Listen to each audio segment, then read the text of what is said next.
আসসালামু আলাইকুম। আজকে আপনাদের সাথে আরেকটি শরবতের রেসিপি নিয়ে হাজির হয়েছি। আমি আজকে আপনাদেরকে কাঁচা আমের শরবত বানিয়ে দেখাবো।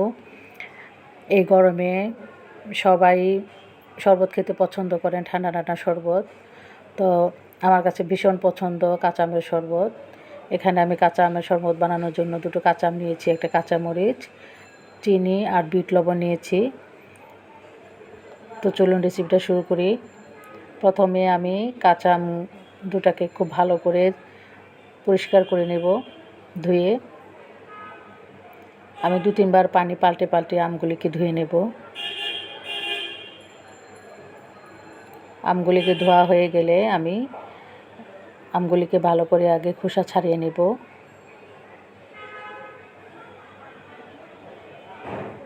এখন প্রচণ্ড গরম, এই গরমে আপনারা এই কাঁচা আমের শরবতটা খেয়ে দেখবেন বানিয়ে। শরীর যেমন ঠান্ডা হয়ে যাবে, মনটাও এরকম জুড়িয়ে যাবে। এখন আমের সিজন, হাতের কাছে আম খুব সহজে পাওয়া যাচ্ছে। তো অনেকে কাঁচা আমের শরবত বিভিন্নভাবে খেয়ে থাকেন। অনেকে আছে একটু কাঁচা আমটাকে সিদ্ধ করে বানান, কিন্তু আমার কাছে কাঁচা আম দিয়ে বেশি ভালো লাগে শরবত। তো আমি একে একে আম দুটাকে খুব ভালো করে খোসা ছাড়িয়ে নিচ্ছি।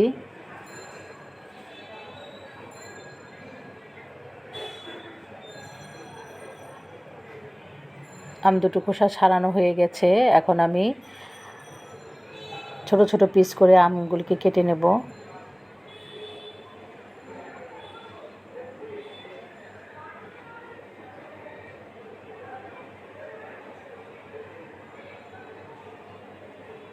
আমার চ্যানেলে যারা নতুন দর্শক, প্লিজ আমার চ্যানেলটাকে একটু সাবস্ক্রাইব করে দিবেন। আর আমার ভিডিও যদি আপনাদেরও ভালো লেগে তাহলে আমার ভিডিওতে একটা লাইক দিবেন। আর আমার ভিডিওগুলি যদি আপনাদের উপকারে আসে, প্লিজ আপনারা আপনাদের বন্ধুদের সাথে আমার ভিডিওগুলি শেয়ার করবেন।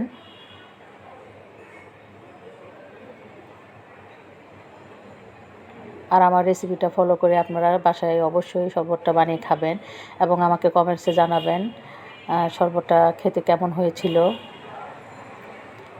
তো আমি আমের সিজনে এই শরবতটা আমি প্রায় রেগুলারই বানাই। আমার বাচ্চারা খুব পছন্দ করে, আমার হাজব্যান্ডও খুব পছন্দ করে।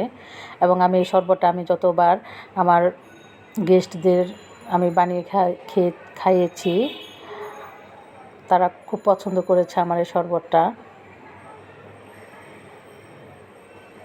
তো আমগুলিকে ছোট ছোট টুকরা করে কেটে আমি একটা বাটিতে তুলে নিচ্ছি।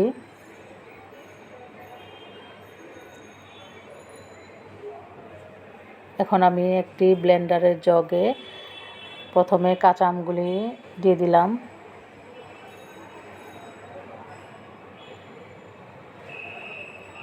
আর একটা কাঁচামরিচ আমি মাঝখানে ভেঙে দিয়ে দিলাম। আপনারা চাইলে 2-3টা যেরকম যে ঝাল খাবেন সেই অনুযায়ী আপনারা মরিচটা দিবেন। আর এখানে চিনি দিলাম আধা কাপ, যেহেতু আমার বাচ্চারা খাবে এই জন্য কাঁচামরিচটা আমি একটা দিয়েছি। 1 চামচের মতো বিট লবণ দিয়ে দিলাম, আর 1/2 চামচের মতো নর্মাল লবণ দিয়ে দিলাম। দিয়ে এখানে 250 ml মতো পানি দিয়ে দিলাম। দিয়ে এখন আমি ব্লেন্ডারে খুব ভালো করে ব্লেন্ড করে নেব।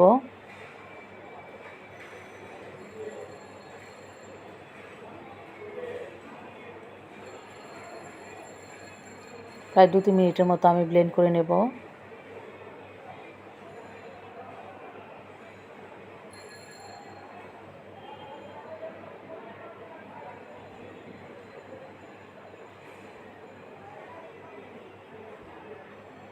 ব্লেন্ড করা হয়ে গেছে। এখন আপনাদেরকে আমি দেখিয়ে দিব কীরকম হয়েছে ব্লেন্ড করাটা।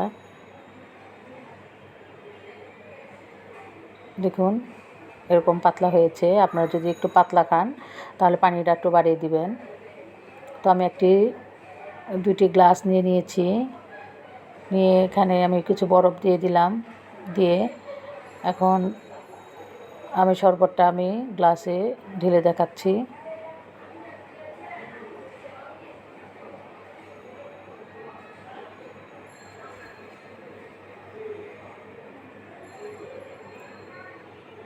পরিমাণ মতো বরফ দিয়ে এখন আমি স্ট্র দিয়ে দিচ্ছি। স্ট্র দিয়ে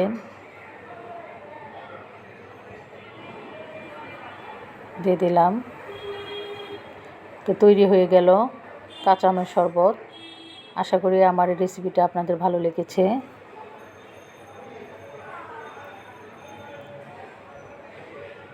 তো সবাই ভালো থাকেন, সুস্থ থাকেন।